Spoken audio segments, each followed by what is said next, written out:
for Filipino Soul Magazine, aka S.G.I.B magazine. This stands for Soldiers Got Intentions, believe that.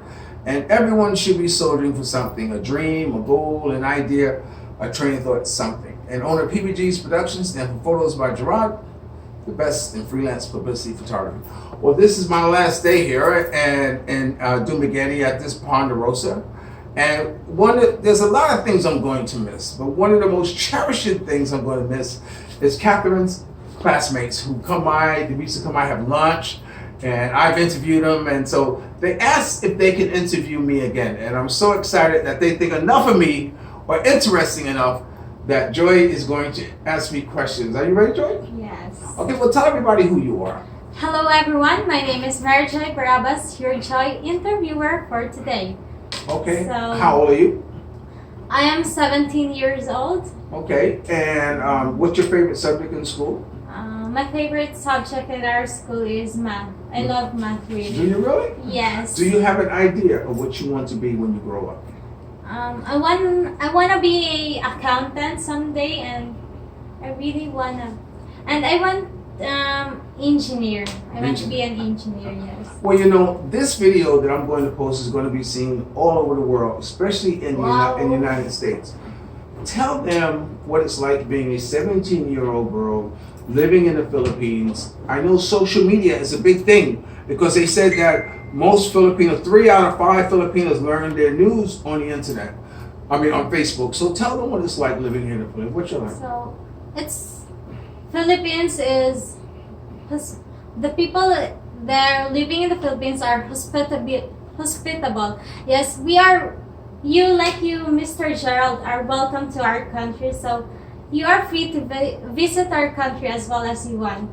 Wow, isn't that nice? And I tell you, I love living inside a culture. So I don't want to hold her up anymore.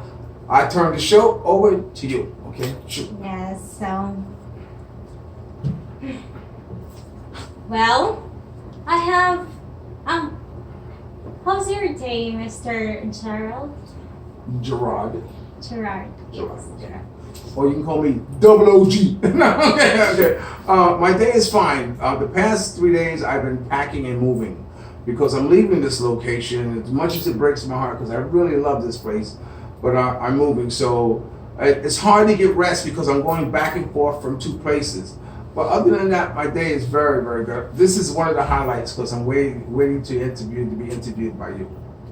That's great. And well, I have here a few questions for you, sir. Mr. Gerald, can you tell us where you came from and what are your particular jobs or work nowadays in our country? Oh, okay.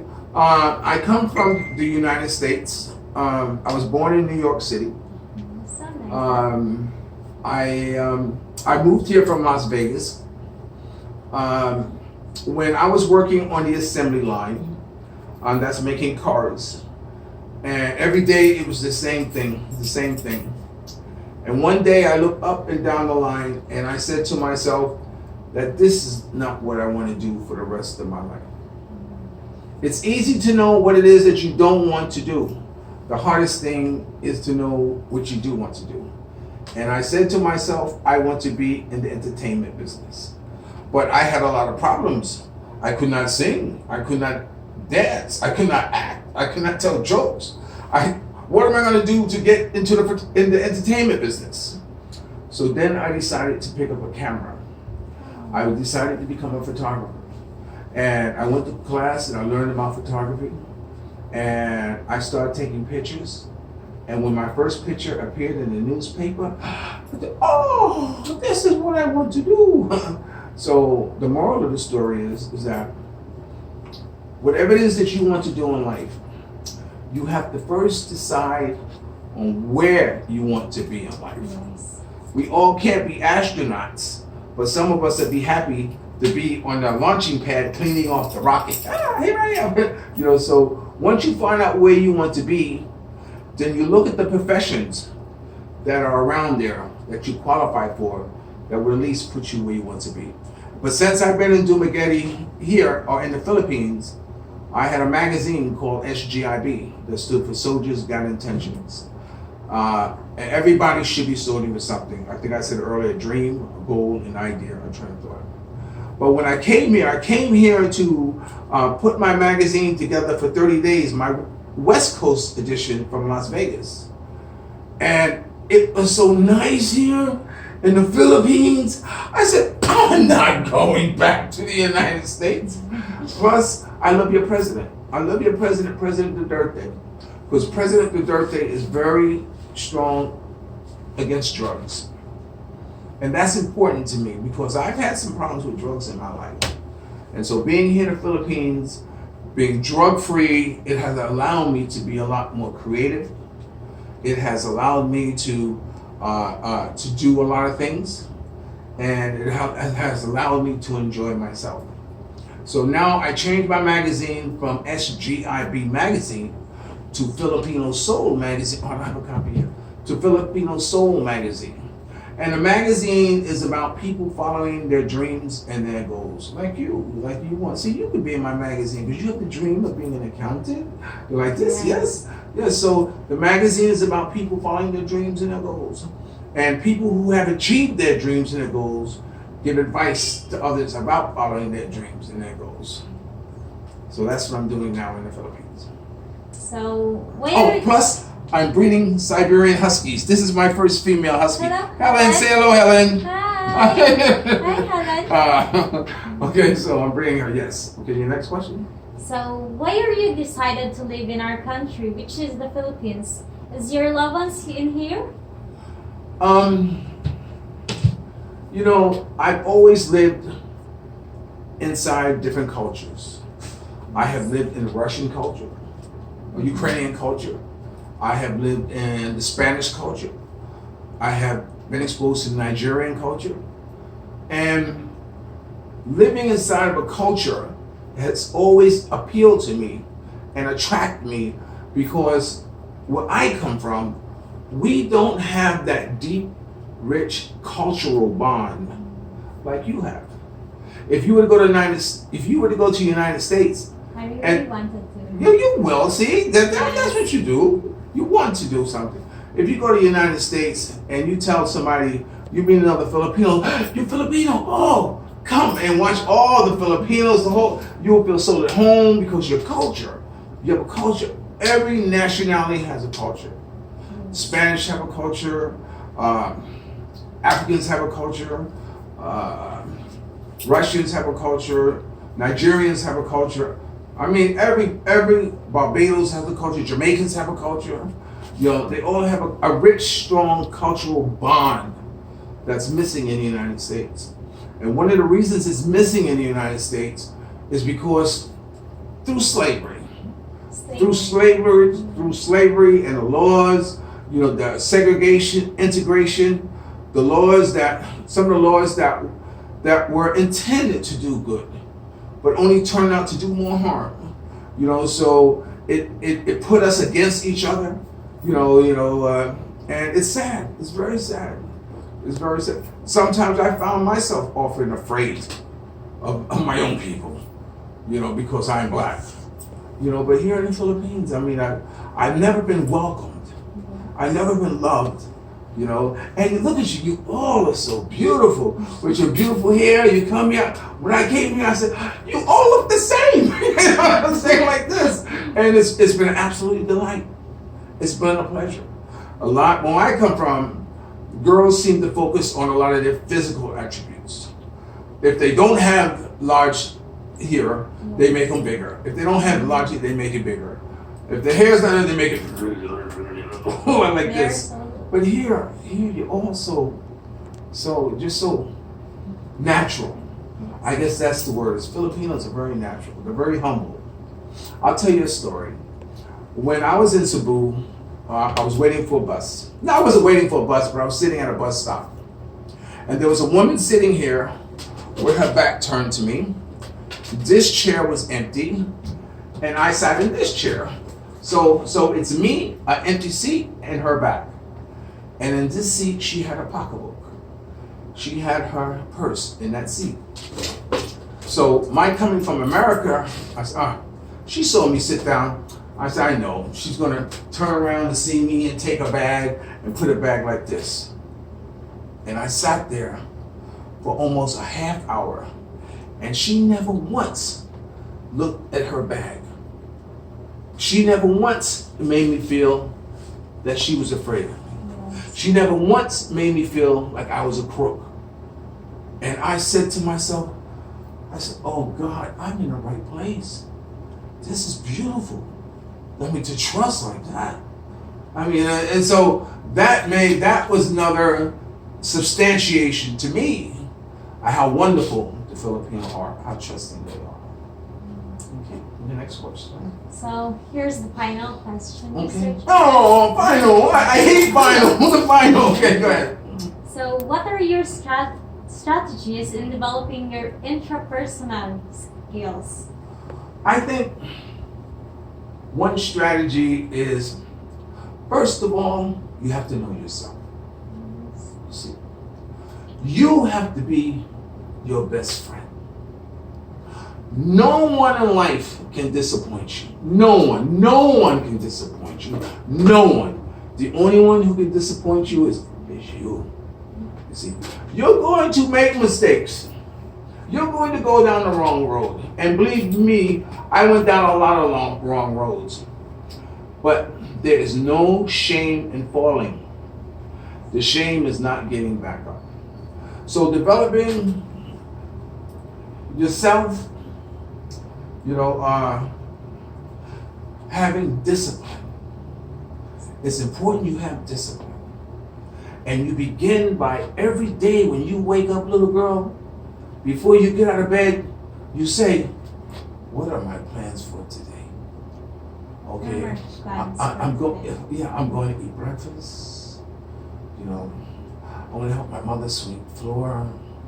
I got to go to school.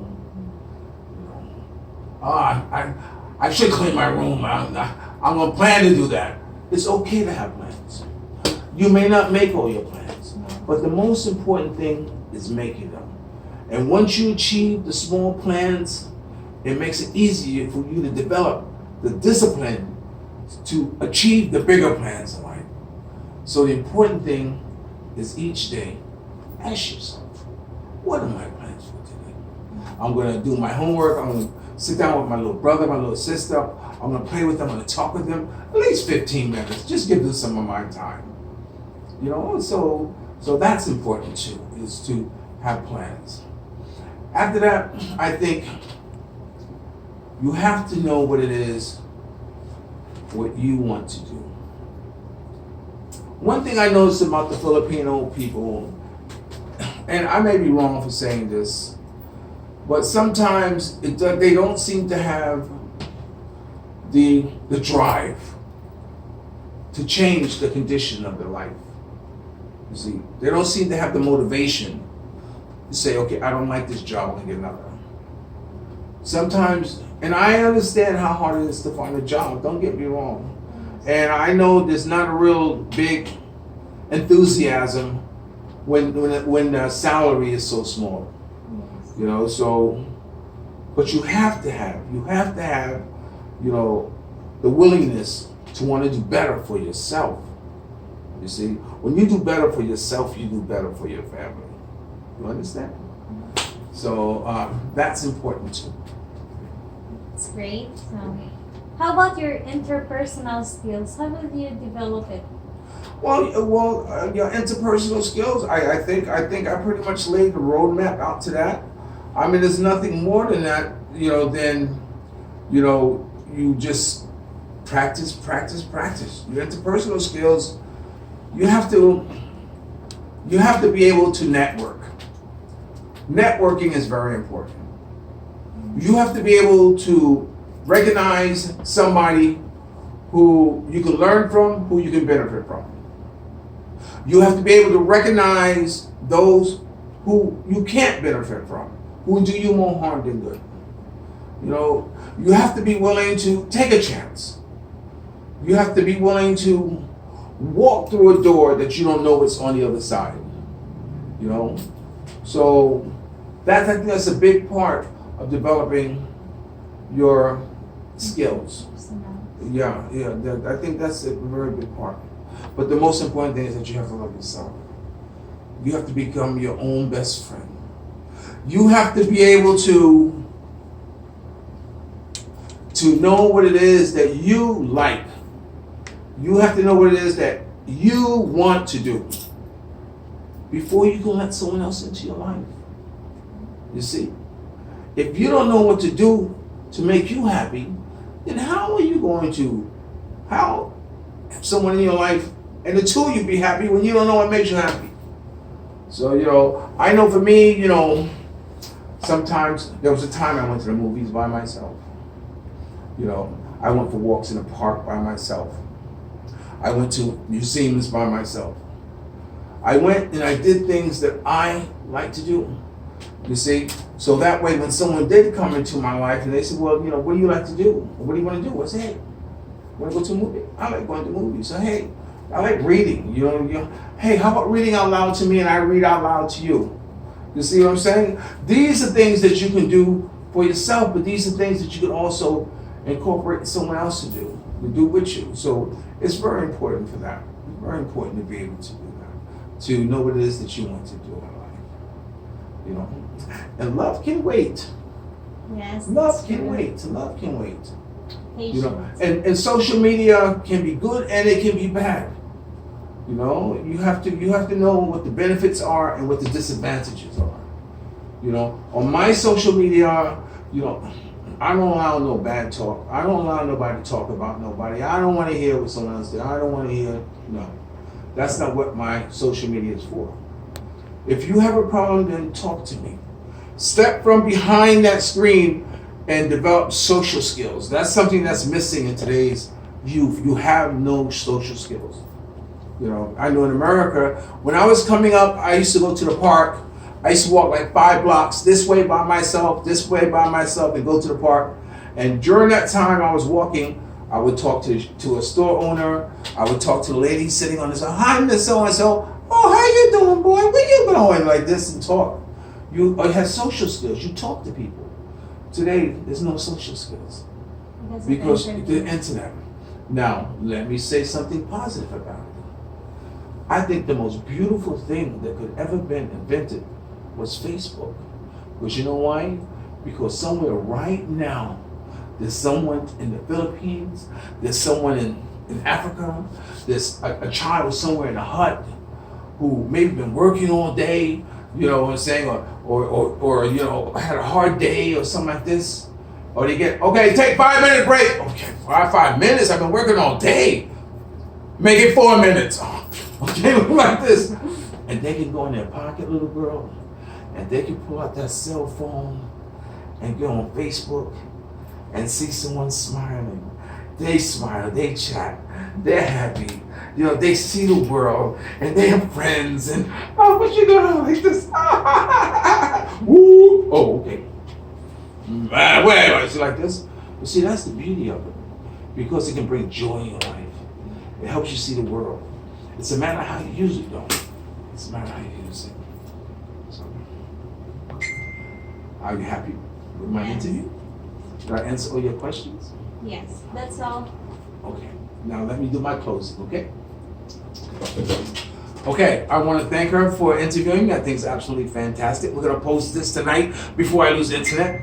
But before I go, we want to thank Catherine, who is the daughter of Joy. Who Joy has been a part of me ever since I've been here. And, I'm happy to have them both. This is the fitting thing that have happened right here is this interview. So, but remember, dreams are nothing more than plans awaiting action. Never disrespect the elderly and always pull someone up. And sometimes you may be the only one to see your vision. You may be the only one to see your dream. Don't let nobody stop you. Everybody say, oh, you're crazy. You be the only one to see your vision. And the best revenge in life is to live good. Are you living good today? Yes. So am I.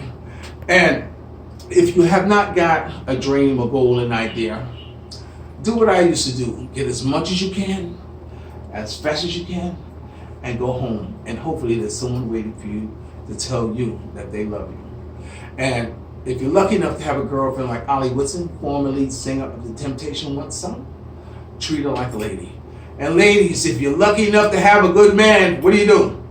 You make him feel like a king. Okay? I'll always love you more. Can we throw him a kiss? Bye. Thanks, Kat. Bye. Okay.